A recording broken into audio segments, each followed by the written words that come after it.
the additional to prepare for that would be if you have debt and you can pay it off, pay your debt off. That's not, it's still not going to completely protect your house because you're going to have to pay taxes on an annual basis, and only Lord knows where and how high those taxes are going to go. Will you be able to afford it, or are you going to have to walk away from your house? We're already seeing that uh, in like South Florida with the homeowners association fees. I mean, some of these people who bought condos 15, 20 years ago are getting bills in the mail of $250,000. And you're going to have people walking away, and those bills are only going to get bigger because your portion of what's left gets bigger. Uh, and as far as preparing, you need to prepare for, I'm going to say a minimum 6 months time where you may not have water, you may not have electricity, you certainly aren't going to have food. I mean, this thing goes down. There's not little elves in the back of your grocery store that bake loaves of bread. Everything gets shipped in. Nothing, when credit breaks, nothing's going to move. Uh, to get out of the system with your wealth, there's only really one way to do that, and that would be to purchase physical gold, physical silver, hold it yourself, or have it vaulted in a non-bank private vault. Do not put anything into a safe deposit box, because when your bank goes down, if you ever get to see that safe deposit box again, it'll be empty next time you see it. Yeah, absolutely. That's exactly what the World Economic Forum plan, the Great Reset, is all about. They want to take people's wealth, they want to crash the system and get the population to beg for help. And that help is going to be a central bank digital currency. I mean, it's the way to get the population to ask or even demand to give up their banking, personal finance privacy. That's what central bank digital currency does.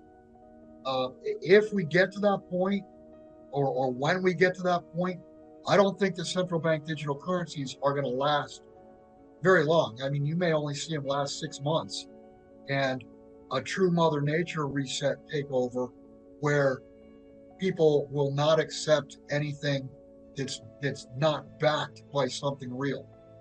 That's what the BRICS is all about. Is they want to trade something real for something real, and you've got the WEF that wants to slide from the dollar to another fiat non-bank but digital currency. And the reason behind that is they want to be able to view every stick of gum that you purchase, and they'll be able to do that.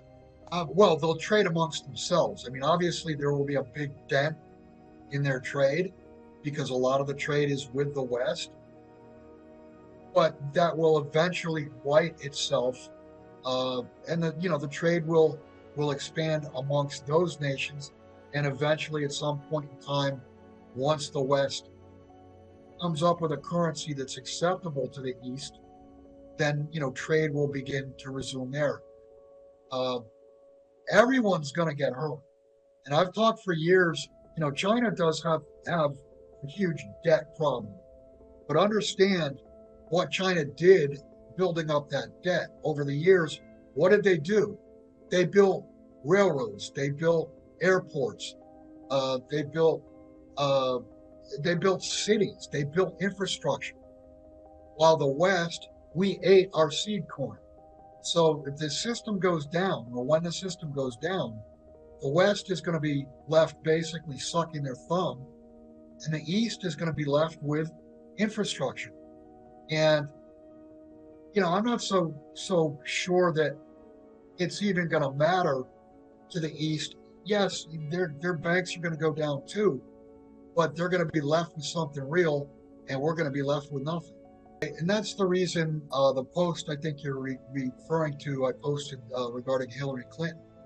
And at the very end,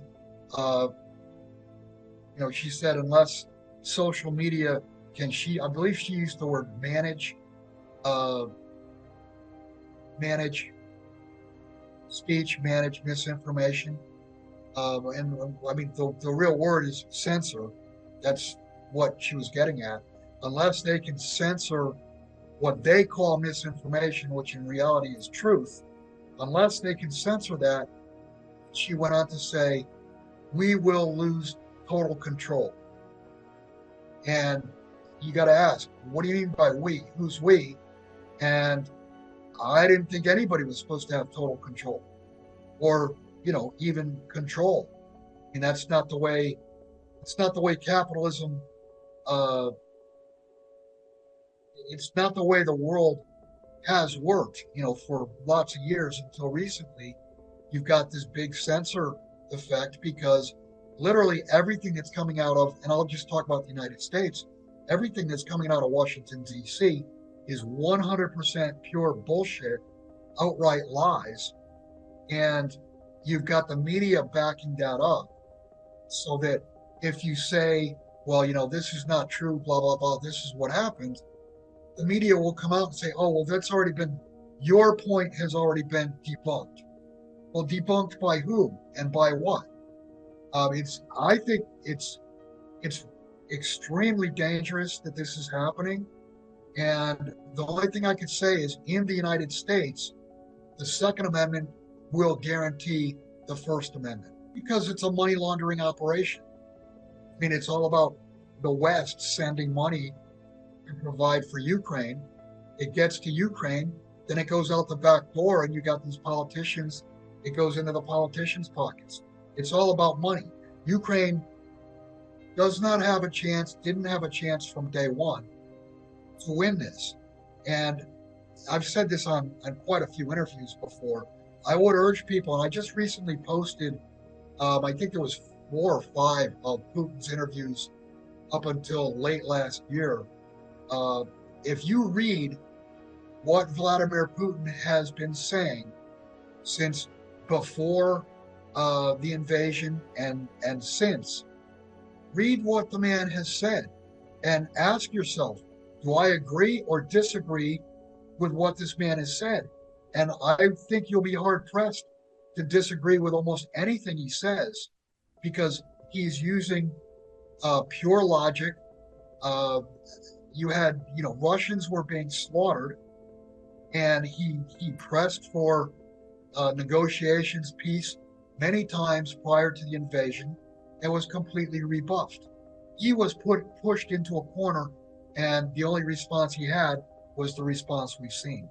So do yourself a favor and read his speeches, and you use your own opinion. Either agree or disagree with what the man says. But I can say personally, I've read all of those speeches, and there's very little that I disagree with.